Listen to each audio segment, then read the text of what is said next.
என்கிட்ட பேசணும்னு சொன்னீங்களே, இப்ப எதுவுமே பேசாம அமைதியா இருக்கீங்க. என ரதியே பேச்சை துவங்கினாள். முதல் முறையாக அவளை ஆழ்ந்த பார்வை பார்த்தான் வரதன். அவளும் அசராமல் அவனைத்தான் பார்த்து கொண்டிருந்தாள். நிச்சயம் முடிஞ்சிருச்சு, இதுக்கப்புறம் கல்யாணத்தை நிறுத்தணும்னு யோசிக்க மாட்டீங்கன்னு நினைக்கிறேன் என்றாள் சின்ன சிரிப்போடு. நீண்ட மூச்சை எடுத்துக்கொண்டவன், அந்த ஆப்ஷன் எனக்கு கொடுக்கலங்க. நான் உங்ககிட்ட பேசணும்னு சொன்ன விஷயம் வேற. எதுவா இருந்தாலும் சொல்லுங்க. என்ன நீங்க 2 வருஷமா லவ் பண்ணதா வீட்ல சொன்னாங்க. ரதியின் முகத்தில் சின்ன குற்ற உணர்ச்சி எட்டி பார்க்க, மேலும் அதை முகத்தில் காட்டாமல் அவளது சிரிப்பின் மூலம் அழகாக மறைத்து கொண்டாள். சாரி இப்படி சொல்றதுக்கு. உங்க லவ் ஸ்டோரி கேட்க எனக்கு இப்ப விருப்பம் இல்ல. அவள் முகம் மாறாமல், வேற எதுக்கு பேசணும்னு சொன்னீங்க? என்னோட கடந்த கால வாழ்க்கைய பத்தி உங்களுக்கு தெரியும் அப்படித்தானே? தெரியும் சொன்னாங்க. வரதன் சில நிமிடங்கள் அமைதியாக இருந்தான். நான் இந்த கல்யாணத்தை எங்க அம்மாவுக்காகவும் என் பசங்களுக்காகவும் தான் பண்ணிக்கிறேன். எனக்கு என் அம்மா, தங்கச்சி, குழந்தைங்க தான் முதல்ல.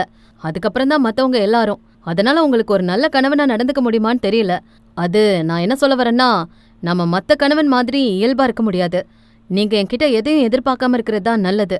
இப்ப இப்படி பேசுறது சரியா தப்பான்னு எனக்கு தெரியல. ஆனா முன்னாடியே பேசிக்கிறது நல்லது இல்லையா? கொஞ்சம் தயங்கியவன், கல்யாணம் முடிச்சதும் கணவன் மனைவியா என்னால நம்ம வாழ்க்கைய அடுத்த கட்டத்துக்கு கொண்டு போக முடியாது. எனக்கு கொஞ்சம் டைம் தேவை. அப்புறம் நாம லைஃப் ஸ்டார்ட் பண்ணாலும் எனக்கு இன்னொரு குழந்தை வேண்டாம். அப்பவும் மலரும் மட்டும் நம்ம வாழ்க்கைக்கு போதும்னு நினைக்கிறேன். நான் ரொம்ப சுயநலமா பேசுறேன்னு எனக்கும் புரியுது. ஆனா இதுதான் நான் உங்ககிட்ட பேசணும்னு நினைச்சது. எல்லாத்தையும் முன்னாடியே பேசிக்கிறது நல்லதுன்னு நினைச்சேன். ஆனா நிச்சயத்துக்கு முன்னாடி பேச முடியல. சாரி. நம்ம வாழ போற வாழ்க்கை இப்படிதான் இருக்கும் ரதி. உங்களுக்கு இதுல சம்மதம்னா நம்ம கல்யாணம் பண்ணிக்கலாம்.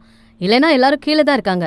இப்பவே எல்லார்கிட்டயும் சொல்லி இந்த கல்யாணத்தை நிறுத்திடலாம் என வரதன் பேசி முடித்தான்.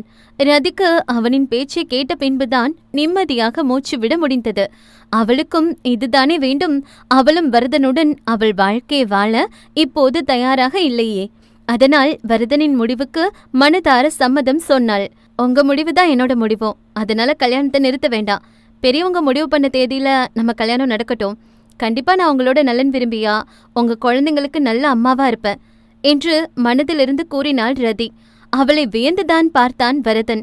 அவன் கொஞ்சமும் நினைத்து பார்க்கவில்லை ரதி இப்படி அனைத்திற்கும் சம்மதிப்பாள் என்று. ஒருவேளை தன்னை திருமணம் செய்து கொள்ள வேண்டி முதலில் சம்மதிப்பது போல் சம்மதித்து, திருமணம் முடிந்த பின் தன்னிடம் சண்டை பிடித்து அவள் விருப்பத்திற்கு தன்னை ஆட்டுவிப்பாளோ என்று கூட தோன்றியது.